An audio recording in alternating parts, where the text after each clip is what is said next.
लिहाजा मैं क्या कहूँ, अजीब तरह की बच्चों जैसी हरकतें हो रही हैं, बेवकूफ़ों जैसी हरकतें हो रही हैं, मुझे कहने दीजिए, माफ़ कीजिए। तारीख से खिलवाड़ हो रहा है, कानून से खिलवाड़ हो रहा है, अदालत से खिलवाड़ हो रहा है, पार्लियामेंट से खिलवाड़ हो रहा है। ये हम लोग किस तरफ जा रहे हैं, हमारा मुल्क किस तरफ जा रहा है। तारीख से खिलवाड़ हो रहा है कि औरंगजेब ने वो मस्जिद बनाई, वो अकबर के ज़माने में भी वो मस्जिद मौजूद है, बाकायदा तारीख में लिखा हुआ है। अकबर के ज़माने में औरंगजेब का परदादा था, और उसके ज़माने में भी वो मस्जिद मौजूद थी, तो उसका पहला नाम था जामा मस्जिद बनारस। फिर औरंगजेब ने उसकी तामीर दूसरी मतलब कि रेल क्या कहते हैं उसको, तामीर जदीद रेनोवेशन करवाया, उसके बाद से उसका नाम आलमगीरी मस्जिद हो गया। ज्ञान वापी, फिर उस महल्ले का नाम, वहाँ एक कुआं था, उस कुएं के आसपास जो महल्ला था उसको ज्ञान वापी कहा जाता था। उसके फिर बाद में उस मस्जिद का नाम उस महल्ले के नाम पर पड़ गया। जैसे आज भी हम कहते हैं मंडी बाजार मस्जिद, इसका मतलब ये नहीं कि मंडी बाजार को तोड़ कर वहाँ मस्जिद बनाएंगे। स्टेशन मस्जिद है बहुत सारी जगहों पर है, किसी स्टेशन को तोड़ करके वो मस्जिद नहीं बनाएंगे। मुसाफिर खाना मस्जिद मतलब एक क्या हुआ, मुसाफिर खाना तोड़ के मस्जिद बनाएंगे। इस तरह का नाम है ज्ञान वापी मस्जिद। वो पुराना तारीख बताती है कि वहाँ कौन सा मंदिर था, कौन सा तोड़ा गया, क्यों तोड़ा गया, सब तारीख में सब सारी चीजें लिखी हुई, तफसील है उसकी। लेकिन वहाँ पर कोई मंदिर तोड़ करके मस्जिद नहीं बनी, ये पक्की बात है, 100% बात है। मंदिर तोड़े गए होंगे, उसकी वजूहात हैं पूरे मुल्क के अंदर, बहुत सारी वजह हैं। जो बादशाह डिक्टेटर होता है वो अपने हुकूमत को बचाने के लिए क्या क्या करता है, वो सारी चीज सब सामने है। जैसे कि अभी पहले कहा गया, उससे पहले जो हुआ है, न जाने कितने बुद्ध विहार तोड़े गए, वो सारे मसले भी हम आएंगे। लेकिन मुझे ताज्जुब इस बात पर कि जब 1991 में कानून बन जाता है पार्लियामेंट के अंदर, और फिर बाबरी मस्जिद के मामले में 5 जजों ने उस कानून की तायीद कर दी, 5 जजों की बेंच थी, बाबरी मस्जिद के मामले में जो फैसला है, उन 5 जजों ने बताया कि ये कानून की जरूरी हैसियत है, कॉन्स्टिट्यूशनल हैसियत है। तो इस दर्जे के कानून को एक छोटी सी अदालत किस तरह से उसके सामने अगर कोई पिटीशन जाती है तो कैसे इंटरटेन कर सकती है, कानून का मजाक नहीं है। और फिर ये मामला जब सुप्रीम कोर्ट पर जाता है तो सुप्रीम कोर्ट को चाहिए था कि उसी वक्त वो मामले को फेंक देती बात, फिर उसको जिला अदालत में भेज देना। ये किस तरह का कानून के साथ बजाती है, हमारे समझ में नहीं आता, हमारे माहिर कानून बताते हैं। अगर ऐसा रहा तो फिर हर चीज से एतमाद उठ जाएगा, अदालत से एतमाद उठ जाएगा। अभी हमारे थाने साहब ने बताया कि कुछ मुल्कों में ऐसा है कि लोगों का एतमाद अदालतों से उठ गया है, अभी हमारे यहाँ बरकरार है, तो अदालतों को चाहिए कि अपना एतमाद बरकरार रखें। कानून से एतमाद उठ जाएगा, पार्लियामेंट से उठ जाएगा, जितने भी इदारे हैं दस्तूरी इदारे, उन सब से एतमाद उठ जाएगा कि हमारे मुल्क को हम लोग किस तरफ लेकर के जाए।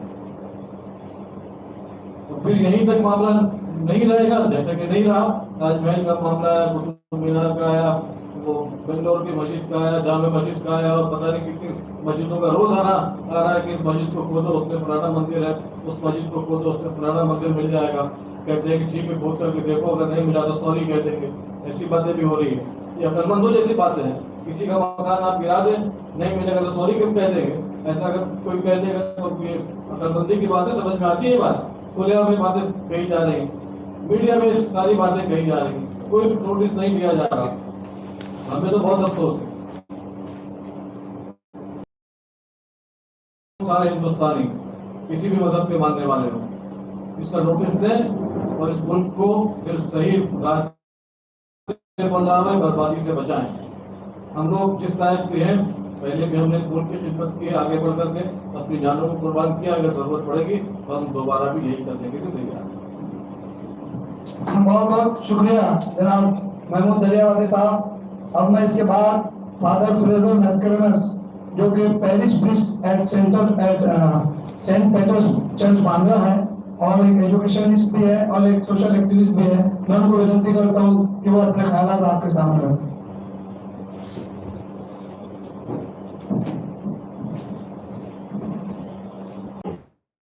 Very similar to that of the sedition law. You all know that Father Stan Swami, who has been working for so many years with the tribals, was accused under the UAPA. He was jailed in the Loja jail very close to us, and he was treated very badly, and because of that he died in custody. So this is the first issue that I'd like to speak on because I'm a family member and therefore I'm personally affected by such laws as that of sedition and the UAPA. I do think, of course, the legality has been talked about, but I do think that all of us should be concerned about a law like sedition and the UAPA because anyone in power can accuse anyone of sedition or of terrorism and keep them in jail for years on end. I think we know that UAPA and sedition law accused are released on bail after 8, 10, 12 years and no hearings even have been done. The case has not been heard. Now, is this a civilized law that can keep people in jail just from an accusation? I cannot imagine that such a thing is happening. And it has been happening, my friends, for several years. So it's not just any particular government or any political party. But I think of late what has happened is that people of great social standing, people who are lawyers, who are professors, who are human rights activists, these people of very high standing and with no background in terrorism or anti-national activities, these people are being kept for years in jail, their freedom has been curtailed, and they are being kept in very, very horrible conditions, not human conditions. We all know about Father Stan Swami. Even a sipper was denied to him for months until the court finally said it's his right. Now we are having similar things happening to others, and they are asking for a pair of specs, they are asking for a mosquito net, they are asking for a book to read. What type of treatment is this of people who are accused under the UAPA or under Sedition Act? And so it's really a total denial of democracy and of human rights that is going on in our country. And perhaps the fact that so many people of high social standing are being accused and jailed, that might be advantageous, because now the law will be questioned. What Father Stan Swami was doing was he was fighting in a court of law in the High Court in Jharkhand for tribals who almost nobody cares for, whether they are in jail, not in jail. Hardly any notice is given to their plight. But now, yes, with professors and with lawyers in jail on these laws, I do hope that they will be reconsidered and thrown out of the law books because they are totally unconstitutional in my judgment, in my opinion, and definitely goes against the human rights of the persons concerned. I'd like to also now speak as a social scientist, because I have a PhD in sociology, and my subject of study for my PhD, for my doctorate, was precisely tribal culture. I studied, the tribe's name is the Pauras, and they are under the Scheduled Tribes Act, or rather the schedule in the Constitution.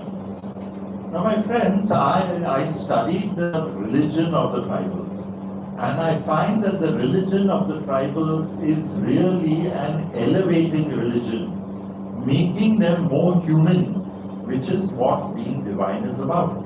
It's about discovering deep down within us our humanity, our common humanity as human beings. Now, among the first religions in our country is the religion of the indigenous people, the tribals. And so if you go back now to what happened to the tribal symbols, the tribal shrines, if we go back to that, you will realize that we are really uprooting every inch of territory of India, because that is what the tribal religion was about. It was about their land, their forests. They had the sacred groves. All that was destroyed by people who came after. However, those ages have long passed. We have long now, a long time ago, we have realized that all these religions are valid ways to go to the divine. And therefore, we cannot keep on going back in history and talking about who destroyed whose shrine. We cannot go back in that. We have reached a stage in which we respect now every religious tradition and every religious shrine, including the sacred groves of the tribals.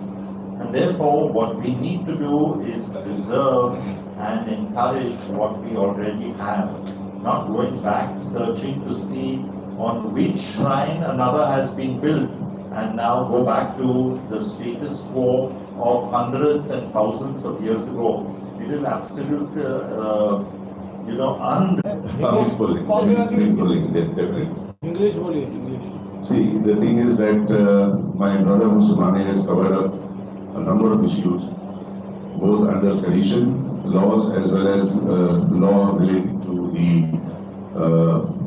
Public Worship Act 1991, as we call it. Places of worship, Special Provision Act 1991. Before starting with this worship, Special Provision Act 1991, just a few sentences about what capital A. Supreme court में जो constitution bench का judgement था केदारनाथ का, उसको basis बनाकर ये finding देखी कि ऐसे कौन से केसेस हैं जिनके अंदर 124A का कानून लागू हो सकता है और किसमें नहीं हो सकता। कि किसी भी एक पॉलिसी से या किसी भी एक बात से सहमत नहीं हो, you don't support that particular policy. Disapprobation means disliking, आप उस सरकार को पसंद नहीं करते। इट्स नॉट नेसेसरी कि आप हर सरकार को पसंद करो, सरकार की पॉलिसीज पसंद करो, सरकार के काम करने का तरीका पसंद करो। हर एक शख्स को है हक कि अपने ओपिनियन को बनाए और बनाए रखे, सिर्फ बनाए नहीं रखे, एक्सप्रेस भी करें। सेडिशन तब बनता है जब मैं अपने उस डिससैटिस्फैक्शन को, डिसएप्रोवेशन को, डिसलाइकिंग को इस हद तक लेकर चले जाऊं कि मेरी उस डिसलाइकिंग के एक्सप्रेशन की वजह से एक सिचुएशन पैदा हो जाए जहां पर public order, law and order breach हो जाए, और वो public order, law and order breach करने की सिचुएशन बनाने की मेरी वजह ये थी कि मैं सरकार को गिराऊं। So if I do something और if I say something by expressing my dissatisfaction to the government, disapprobation, disliking to the government, with the intention of causing a situation or breach of public order, breach of law and order, so that the government falls, you can charge me with sedition, not otherwise. अब जैसे माना साहब ने कहा कि हनुमान चालीसा के एक case के अंदर भी इन लोगों ने 124A कैपिटल लगा दिया। इंसिडेंटली उस केस के अंदर मैं ही था, मैं डिफेंड कर रहा था उनको। जब FIR बना था तो सिर्फ 153A का बना था और कुछ सेक्शन बॉम्बे पुलिस एक्ट का बना था। लेकिन जैसे इन्होंने अपने स्पेशल सरकारी वकील साहब को इंट्रोड्यूस कर दिया तो शायद उनकी राय में 124 कैपिटल A उस वक्त लगाया गया जब उनको कोर्ट के अंदर रिमांड के लिए प्रोड्यूस किया गया। It was added subsequently, just a few hours before they were produced in the court. When we moved the night magistrate, it was not 124 capital A. Night magistrate did not hear us, that's different. But 124 capital A को लाया गया सिर्फ ये ensure करने के लिए कि ये आदमी अंदर बंद रहे substantial period of time के लिए। It was done only with this intention, so they are able to confine them, have them incarcerated for days and days together. Fortunately for the clients as well as unfortunately for the police department, the learned session just saw through. He said that no, this is not a case of 124 capital A, and they were granted bail. It's a very incidental case and does not happen generally. Generally, courts are slightly hesitant the moment the charge of sedition comes in. But here the learned judge, even after hearing certain words uttered by the accused in the course of their conversation, criticizing the government, went to the extent of saying that it does not amount to 124 capital. Without taking names, I can even go to the extent of saying that one of the conversations related to using abusive language against a senior head of the government. The court went to the extent of saying that one person does not make the government. The government is made by several people. So by even expressing a dissatisfaction against one particular person, you cannot say it's a case of sedition. Now it is good that the Supreme Court has stepped in, but when the Supreme Court wanted to clarify the laws of sedition, our Solicitor General Tushar Mehta Sahab, he came ahead with this particular argument that the judgment of Kedarnath's case cannot be reconsidered and re-examined by your lordships for the simple reason that is a judgment of the constitutional bench. And you are only 3 judges who are sitting here, so if you want to re-examine, then you will have to arrange for a constitutional bench to sit down and then reassess the situation when Kedarnath was passed and whether it would apply to the present case and in a progressive society like Mr. Mandela said. So what the Supreme Court said was that what do? We've got 3-4 categories of cases. Some matters where 124 capital A is applied, it is yet pending consideration. कुछ cases है जिसमें 124A लागू हो चुका है, लोग अंदर custody के अंदर है, जैसे कपिल सिब्बल साहब ने बताया कि 13,000 लोग अभी तक बंद हैं। कुछ केसेस ऐसे हैं जिनको 124A के दायरे में ले जा सकते हैं। तो इन तीन कैटेगरीज को कंसिडर करते हुए सुप्रीम कोर्ट ने एक कानून बनाया जो कि इन शॉर्ट बोल सकते हैं कि उन केसेस की फंक्शन प्रोग्रेस के ऊपर स्टे लग गया है कि वो केसेस जहां पर केस रजिस्टर नहीं हुआ है, आप कुछ नहीं करोगे, you will not register any case under 124 capital A, लेकिन उसके साथ में अगर दूसरा कोई कानून लगा है आप उसके अंदर इन्वेस्टिगेशन में प्रोसीड कर सकते हो। जैसे अगर 153A लगा उसके साथ में 124 कैपिटल ए लगा तो 124 कैपिटल ए पे इन्वेस्टिगेशन नहीं करोगे, बट यू विल इन्वेस्टिगेट 153। जहां पर लोग जो 13,000 लोग अंदर जो इंकार्सरेटेड है कस्टडी में, उनके लिए सुप्रीम कोर्ट ने ये डायरेक्शन दी कि आप लोग अपनी बेल एप्लीकेशन फाइल करो और कोर्ट जो है वो बेल एप्लीकेशन कंसिडर करेगी ताकि आपको बेल की फैसिलिटी मिल जाए। और जो केसेस रजिस्टर हो चुके हैं और जितने चार्जशीट फाइल हो चुकी है उन केसेस को ट्रायल के लिए पुट अप नहीं करेंगे। 124 कैपिटल ए का ट्रायल नहीं चलेगा। उसके साथ में अगर दूसरे कोई सेक्शंस लागू होते हैं चार्जशीट में उनका ट्रायल आप कर सकते हो। तो कोर्ट जब चार्ज फ्रेम करेगी तो सिर्फ उस लिमिटेड चार्ज को फ्रेम करेगी, 124 कैपिटल को फ्रेम नहीं करेगी। ये judgment is a very welcome judgment, but at the same time अब हम सबकी नजर लगी हुई है सरकार के ऊपर। जैसे कि तुषार मेहता साहब ने बताया कि 2014 के हमारी सरकार बनने के बाद में हम लोगों ने 1500 कानून जो है जो कि डिफंक्ट लॉस थे उनको रिवील कर दिया, बहुत सारे कंप्लायंसेस को हम लोग ने डिफंक्ट कर दिया और हम इस 124 कैपिटल ए के कानून को रिकंसिडर करना चाहते हैं, रीफ्रेम करना चाहते हैं। Eight the same time supreme court के बोलने पर और तुषार मेहता साहब के बोलने पर सरकार ने मेड इट वेरी क्लियर कि उन केसेस में जहां पर नेशनल सिक्योरिटी स्टेक पर आएगी 124 कैपिटल ए लगेगा। और मेरा बोलना है कि ऐसे कोई केस में जहां पर national security, national integrity is going to be compromised or likely to be compromised or has been compromised, 124A deserves to be applied. But don't use that 124A as a tool to clamp down people and to shut people's mouth. ये जो है इसमें से थोड़ा सा divert करके they will change the words of dissatisfaction and disapprobation. This is what I feel. This is what I feel. I may be wrong, I may be right. I don't know. We'll have to wait and watch.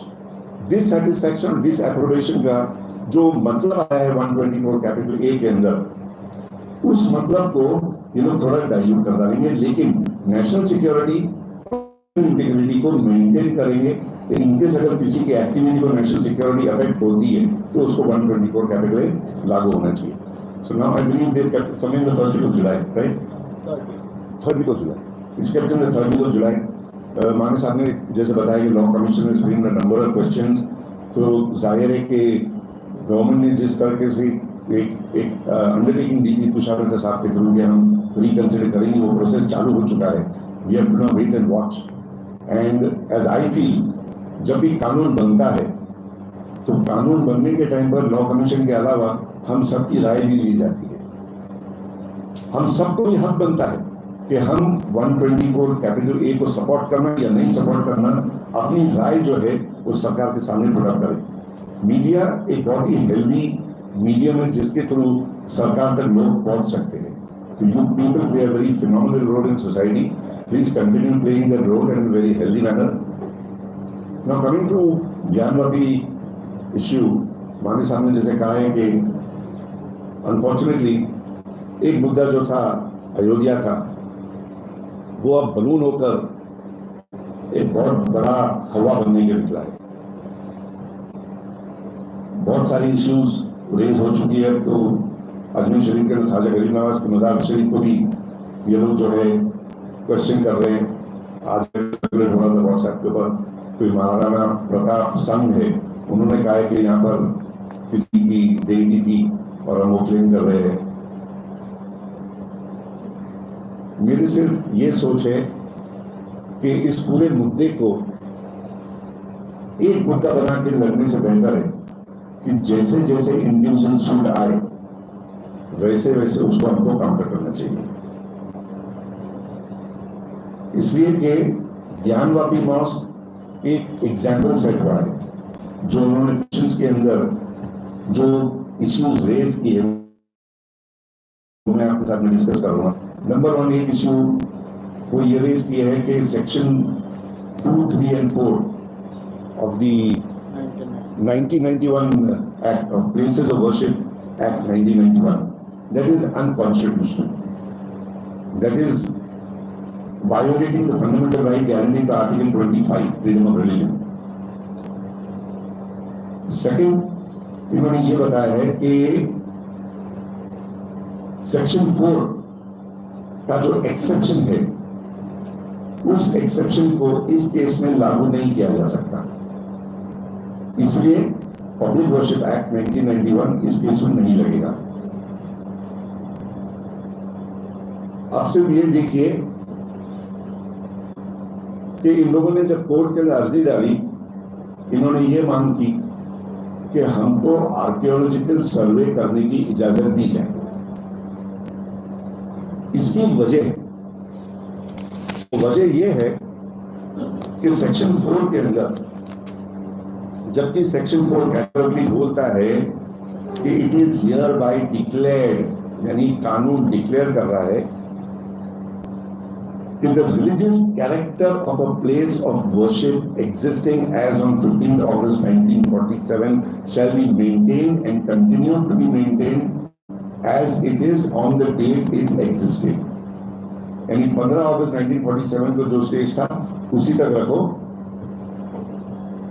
except Babri मस्जिद. There is a specific exception in section 6, I think so. Section 5. Section 5 के अंदर this act not to apply to Ram जन्मभूमि बाबरी मस्जिद. So there is an exception. अब section 4 जब ये declaration को करता है तो उसके अंदर 2-3 clauses कानून के अंदर है. एक तो 1947, एक उससे पहले की अगर कुछ कोर्ट के अंदर अगर प्रोसीडिंग्स है, क्रिमिनल में अगर प्रोसीडिंग्स है तो उनका क्या. दूसरा 18 सितंबर 1991 को ये कानून बना, उससे पहले अगर किसी मुद्दे को कोर्ट में ले जा चुके हैं, ट्रिब्यूनल में लेके जा चुके हैं, तो उसका क्या करना है. दूसरा कि 18 सितंबर के बाद में अगर कोई इस पर्टिकुलर इश्यू को लेकर आया तो क्या करना चाहिए. तीसरा 18 सितंबर से पहले अगर वो मुद्दा आया है और अगर फाइनली डिसाइड हो चुका है तो उन सब चीजों का क्या करना है. तो इन सब चीजों को डिस्कस करते हुए कानून ये बताता है कि 18 सितंबर 1991 से पहले अगर कोई पर्टिकुलर इश्यू रेज किया गया है किसी स्ट्रक्चर के बारे में, लेकिन फाइनली डिसाइड नहीं हुआ है, तो उसका डिसीजन जो है वो आप क्लॉज 1 और क्लॉज 2 के तहत से आप डिसाइड करोगे. इन अदर वर्ड्स, आप religious character of a place of worship को आप चैलेंज नहीं कर सकते।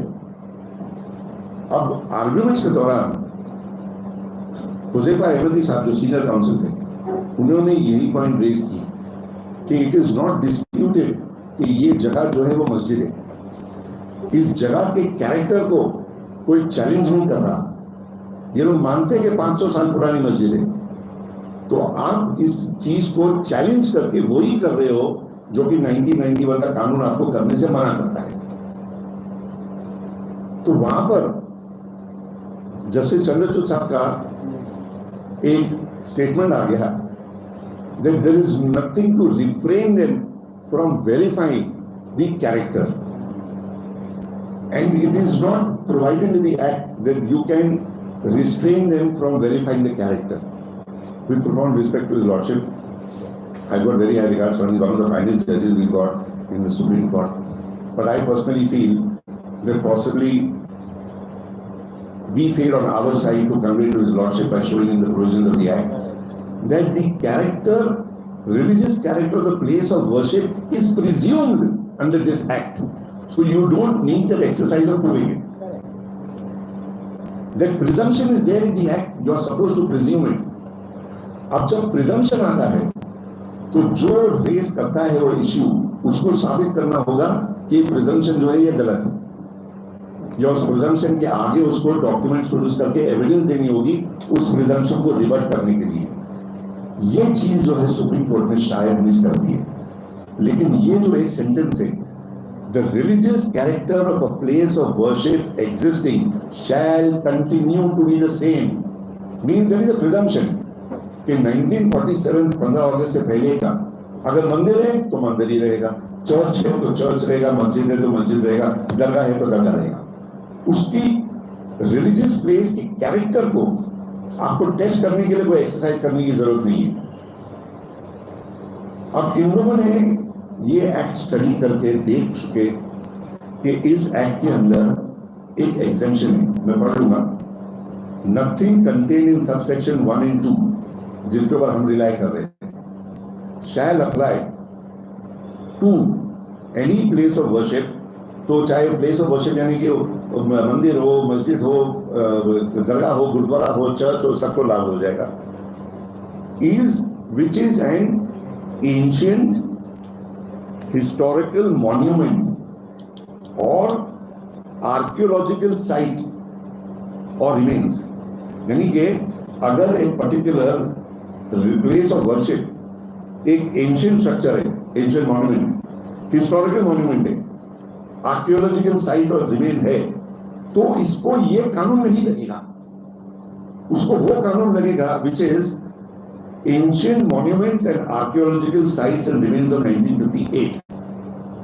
तो बोला इसलिए अब ये जो ज्ञानवापी मॉस्क है ना, ये एक हिस्टोरिकल मॉन्यूमेंट है, ये एक आर्कियोलॉजिकल साइट है, इसलिए इसको 1991 का कानून नहीं लगेगा, इसको एंशिएंट, क्या उसको बोलते हैं, ancient monuments and archaeological sites and remains act 1958।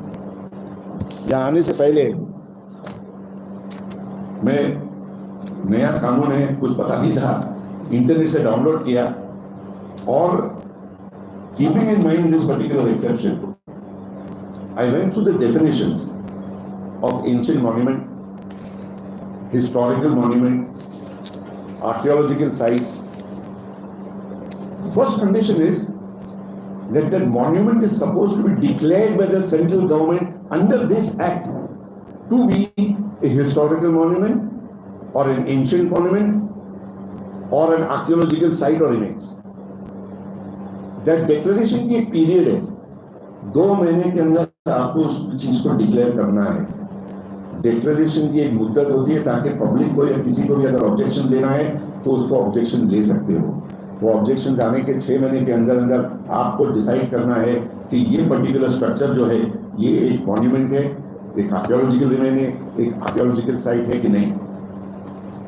अब अगर ये डिक्लेयर हो चुका सेंट्रल गवर्नमेंट के थ्रू, तो ये कानून बोलता है कि वो चीज जो होती है वो सेंट्रल गवर्नमेंट की प्रॉपर्टी बन जाती है। भले दरगाह हो, भले मस्जिद हो, भले चर्च हो, एक ट्रस्ट बनी है, वो ट्रस्ट उस चीज को संभाल रही है, लेकिन वो प्रॉपर्टी ट्रस्ट की नहीं रहेगी, वो बन जाएगी सेंट्रल गवर्नमेंट की। और सेंट्रल गवर्नमेंट के अंदर यहाँ पर बाकायदा प्रोवाइडेड है, मैं अभी सेक्शन पढ़ के आपको सुनाऊंगा, that no such place of worship which has been taken over by the central government can ever be changed. No demolition, no construction, no reconstruction, nothing whatsoever without the permission of the central government. तीसरी चीज इसके अंदर है कि वो case जिसके अंदर ये मुद्दा लागू होगा उसके अंदर कोई सिविल सूट मेंटेन नहीं हो सकता. There is a bar of jurisdiction that no civil suit can be taken to any court in respect of a particular structure which is covered by this act. अभी इनको test कर लो कि भाई तुम कहते हो कि ज्ञानवापी मॉस्क जो है वो एक मॉन्यूमेंट है, एंशिएंट मॉन्यूमेंट है, हिस्टोरिकल मॉन्यूमेंट है of historical importance, it's an archaeological site, it's an archaeological remains, so therefore this old act of 91 will not apply. Even if you take that as a historical site, as a historical monument, you cannot come before any civil court. So that particular suit of yours is barred by the use of on the point of jurisdiction. तो ये जो archaeological act को इन लोग ने introduce किए हैं, ये जानबूझ करके इंट्रोड्यूस किए ताकि ये एक्सेप्शन के अंदर 1991 के कानून के अंदर गिरे. लेकिन अगर आप आर्कियोलॉजिकल एक्ट अगर देखोगे तो इसमें भी इनका लगता नहीं. क्यों? क्योंकि ज्ञानवापी मॉस्क सेंट्रल गवर्नमेंट ने कभी डिक्लेयर किए लगाकर उस स्ट्रक्चर को अंदर घसीटने का एक कोशिश है. अब साइट के ऊपर क्या है, फैक्ट्स के ऊपर मैं कुछ बोल नहीं सकता.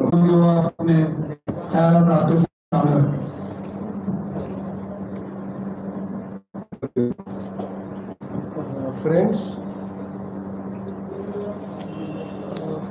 two lawyers have spoken before me. They have explained the legal issues. Usually the lawyers who used to argue before me, they used to have opposing views, but today we don't have opposing views. And nor do I pronounce a judgment today. Father also expressed his concerns which touched legal aspects but more of social aspects. मौलाना जी ने भी बताया, उन्होंने कुछ issue raise किए. मैं समझता हूँ ये तो एक इसमें social dimensions are more important. Legal aspects are important only to understand the nature of controversy so that you can form effective opinions. However, I would add a word of caution. When a matter is pending before the courts, we have to make the comments very guardedly. We can't pronounce a judgment. In the sense, we can't say that if this is decided, it will be wrong. We can't pronounce that. That is that's not considered as proper or ethical. So we can give our views.